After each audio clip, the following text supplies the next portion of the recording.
Heinrich Himmler, el jefe supremo de los campos de exterminio, vio que Alemania se venía abajo. Lo que nadie sabía era que ya llevaba semanas preparando su huida bajo un nombre falso, con una cápsula de cianuro oculta entre sus dientes. Mientras en público juraba lealtad a Hitler, en secreto negociaba con los aliados para intentar salvar su pellejo. Su propuesta: rendirse al oeste y seguir luchando contra los soviéticos. Pero alguien dio un chivatazo. Cuando Hitler se enteró de su traición, lo destituyó de todos sus cargos, lo expulsó del círculo de poder y ordenó su arresto. Para Himmler, que había sido prácticamente el segundo hombre más poderoso del régimen, esto era la caída total. Tras la muerte de Hitler, desesperado, se acercó al nuevo líder alemán, Karl Dönitz, ofreciéndose como segundo al mando, pero Dönitz lo rechazó sin dudar. Para todos, Himmler ya era un cadáver político. Entonces, intentó lo impensable: huir disfrazado bajo el nombre de Heinrich Hitzinger, mezclándose con refugiados y soldados vencidos, pero su rostro era inconfundible. Fue capturado por tropas británicas cerca de Bremervörde. Durante el interrogatorio, todo parecía ir normal, hasta que un médico intentó revisar su boca. Fue ahí cuando Himmler mordió la cápsula de cianuro que había escondido cuidadosamente durante semanas. En segundos, cayó muerto. No hubo juicio ni redención, solo una muerte rápida y cobarde, escondida en la sombra de su propia desesperación. Joseph Goebbels, el mismo hombre que durante años convenció a millones de luchar hasta el último aliento, fue incapaz de ver a sus hijos vivir en un mundo sin Hitler. Lo que hizo esa última noche en el búnker supera cualquier propaganda que haya escrito. Joseph Goebbels fue más que el ministro de propaganda, fue el fanático más leal del régimen nazi, un hombre que no solo defendía la ideología, la moldeaba, promovió la guerra total, pidió a los civiles morir luchando y celebraba cada victoria como si fuera un acto divino. Pero en abril de 1945, mientras los soviéticos se acercaban a Berlín y el Reich se derrumbaba, Goebbels no escapó. Se encerró en el Führerbunker junto a su esposa Magda y sus 6 hijos. El 1 de mayo de 1945 envió un mensaje al general soviético Vasily Chuikov anunciando la muerte de Hitler y pidiendo un alto al fuego. Fue rechazado. Lo que ocurrió después sigue siendo uno de los actos más perturbadores del final de la guerra. Esa noche, Magda y Joseph envenenaron a sus 6 hijos con cianuro, después de sedarlos con morfina. Lo hicieron mientras dormían, uno por uno. Luego, la pareja salió al jardín de la Cancillería del Reich y se suicidaron. Algunos dicen que con cianuro, otros que se dispararon. Aún hoy no se sabe con certeza. Lo único claro es que Goebbels prefirió matar a su familia antes que permitirles vivir en un mundo sin su líder. Wilhelm Kube no cayó en un juicio, ni en el campo de batalla. Murió mientras dormía, y por alguien que jamás sospechó. Kube era el comisario general de la Bielorrusia ocupada, uno de los principales responsables de la aniquilación de comunidades judías en la región. Pero su destino se selló cuando permitió que una joven criada, Yelena Mazanik, trabajara en su residencia de Minsk. Durante meses la criada lavó su ropa, sirvió su comida y limpió su habitación, pero cada gesto escondía una intención mucho más siniestra. Lo que Kube no sabía es que ella era una partisiana encubierta, entrenada por la resistencia bielorrusa, y tenía una misión clara: hacerlo volar en pedazos. La noche del 22 de septiembre de 1943, una bomba de tiempo colocada dentro de su colchón explotó mientras dormía, reduciendo su cuerpo a restos irreconocibles. Fue una ejecución quirúrgica precisa y personal. La reacción de las SS fue inmediata. Más de 1000 hombres fueron ejecutados en represalia en Minsk, pero lo más inquietante vino después. Según algunos informes, Himmler no lamentó su muerte. Kube ya se había ganado enemigos dentro del régimen, y sus constantes roces con las SS apuntaban a un destino similar al de muchos traidores: un campo de concentración. Murió como enemigo de los aliados, pero tampoco tenía aliados entre los suyos. Adolf Hitler. Durante 12 años dominó Europa con discursos, propaganda y terror, pero su final, según fuentes oficiales, no fue en un palco ni en un juicio, sino encerrado en un búnker, enterrado vivo. En abril de 1945, Berlín estaba completamente rodeada. Los soviéticos avanzaban por el este, los aliados se acercaban desde el oeste, y sin embargo Hitler se negaba a rendirse. Seguía ordenando contraataques imposibles y soñando con divisiones que ya no existían. El 20 de abril hizo su última aparición pública, entregó medallas a niños de las juventudes hitlerianas y se retiró bajo tierra. Mientras el mundo se derrumbaba sobre su cabeza, se casó con Eva Braun escribió su testamento político y esperó hasta que el 30 de abril de 1945, tras saber que Mussolini había sido ejecutado y colgado en una plaza pública, tomó una decisión final. Hitler se disparó en la cabeza y Eva tomó cianuro. Sus cuerpos fueron incinerados por sus asistentes en el jardín de la Cancillería del Reich, bajo una lluvia de proyectiles soviéticos. A pesar de teorías sobre su escape, las pruebas forenses, testimonios y restos dentales han confirmado que Hitler murió en Berlín, solo que su régimen no desapareció tan rápido como él. Karl Dönitz. Cuando Hitler se suicidó, un almirante tomó el control del Tercer Reich, pero en lugar de continuar la guerra, dio una orden que lo cambió todo: rendirse. Karl Dönitz, arquitecto de la temida guerra submarina alemana, fue designado por Hitler como su sucesor en los últimos días del caos. Con Berlín en ruinas y los soviéticos avanzando sin freno, asumió el mando de un imperio moribundo. Su primera decisión fue estratégica y fría: negociar la rendición con los aliados occidentales con la esperanza de salvar lo poco que quedaba del país. El 7 de mayo de 1945, el general Alfred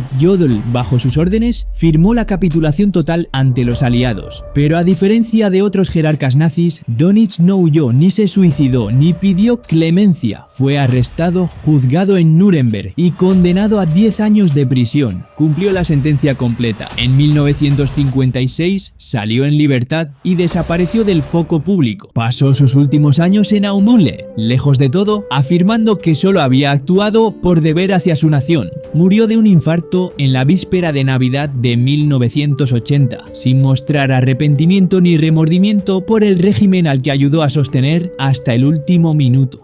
Rudolf Höss. Durante casi un año vivió entre nosotros. Nadie lo reconocía, o eso creía él. Cuando finalmente lo encontraron, intentó desaparecer por segunda vez, esta vez con una pastilla oculta bajo la lengua. Rudolf Höss fue el comandante de Auschwitz, el mayor centro de exterminio de la historia. Bajo su dirección, más de 1 millón de personas fueron asesinadas, y sin embargo, cuando el régimen colapsó, no fue arrestado. Se esfumó. Durante meses vivió con su familia, bajo una identidad falsa, en una granja de Schleswig-Holstein. Se hacía llamar Franz Lang. Trabajaba, comía y dormía, como si nada hubiera pasado. Pero no contaba con un detalle: alguien lo estaba siguiendo. El encargado de encontrarlo fue Hans Alexander, un joven soldado judío que se había unido a los aliados tras perder a su familia en el Holocausto. Alexander no usó tecnología ni informantes. Golpeó la puerta de la familia de Höss y amenazó con llevarse a su hijo. Solo entonces su esposa confesó dónde estaba escondido. Cuando lo arrestaron, Höss intentó suicidarse con una cápsula de cianuro, la misma que había llevado oculta todo ese tiempo, pero falló. En 1947 fue extraditado a Polonia, juzgado y condenado a muerte. La ejecución fue simbólica. Lo colgaron junto al crematorio de Auschwitz, en el mismo lugar donde miles murieron por órdenes suyas. Josef Terboven, el Reichskommissar de Noruega, fue uno de los más brutales gobernadores del régimen nazi. Durante la ocupación, ordenó la masacre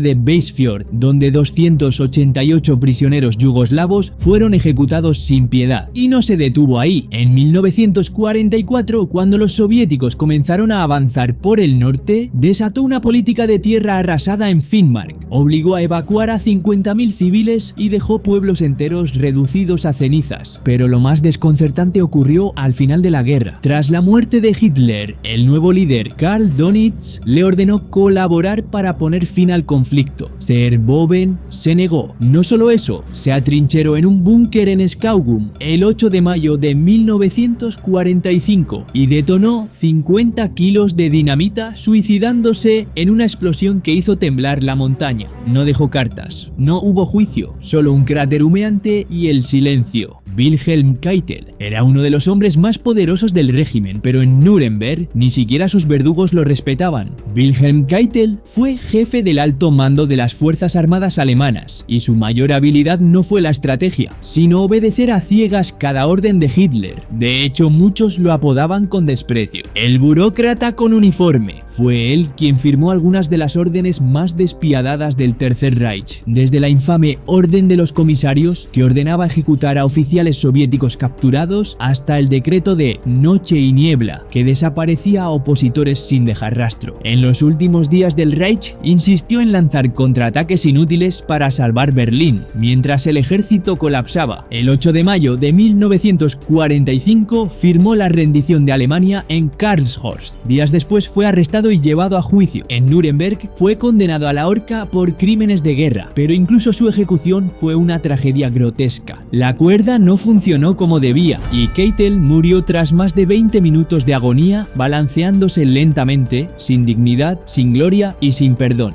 Gregor Strasser era una estrella ascendente dentro del partido nazi, tan popular que llegó a poner nervioso al mismísimo Hitler, pero en cuestión de meses pasó de ser una figura clave a desangrarse lentamente en el suelo de una celda, traicionado por los mismos que ayudó a poner en el poder. Gregor Strasser no era un nazi cualquiera, lideraba la facción izquierdista del partido, una que era antisemita, nacionalista, anticapitalista y revolucionaria. Su visión era incómoda, quería nacionalizar industrias y desafiar a los grandes empresarios que financiaban el régimen. En 1932, cuando el canciller Kurt von Schleicher le ofreció convertirse en vicecanciller, Strasser estuvo a punto de dividir al partido nazi en dos. Hitler, en lugar de enfrentarlo políticamente, lo purgó. Lo expulsaron de todos sus cargos y volvió a trabajar como farmacéutico. Parecía que su historia había terminado ahí, pero 2 años después, durante la Noche de los Cuchillos Largos, el pasado lo alcanzó. Fue arrestado por la Gestapo y encerrado en una celda. Le dispararon por la espalda, atravesando su arteria principal, dejándolo desangrarse lentamente durante casi 1 hora. No gritó ni pidió clemencia, solo esperó. Su ejecución no fue por traicionar al partido, sino por haber representado una amenaza interna demasiado fuerte, una advertencia brutal de lo que pasaba cuando alguien crecía más de la cuenta en el círculo nazi. Martin Bormann fue el último en ver a Hitler con vida y luego simplemente desapareció. Durante décadas muchos creyeron que seguía vivo, escapando por Sudamérica o protegido por los soviéticos, pero la verdad era mucho más extraña. Martin Bormann fue el secretario personal de Hitler, un hombre silencioso pero con enorme poder. Nadie accedía al Führer sin pasar por él. Firmó el testamento final de Hitler el 29 de abril de 1945 y fue nombrado albacea de su herencia. Pero cuando Hitler se suicidó al día siguiente, Bormann no se entregó, sino que intentó huir. Junto a otros miembros del círculo íntimo, escapó por los túneles del metro de Berlín mientras las bombas soviéticas hacían temblar la ciudad. Cruzaron el río Spree bajo fuego, llegaron a la estación de Lehrter y ahí todo se volvió confuso. Según el testimonio de la enfermera del búnker, Iris Kemka, la conductora personal de Hitler, Bormann fue alcanzado por la explosión de un tanque soviético. Murió allí mismo, o al menos eso creían, porque su cuerpo no fue encontrado hasta 1972, casi 30 años después. Estaba enterrado cerca de la estación de tren junto a restos que pertenecían al médico de las SS, Ludwig Stumpfegger.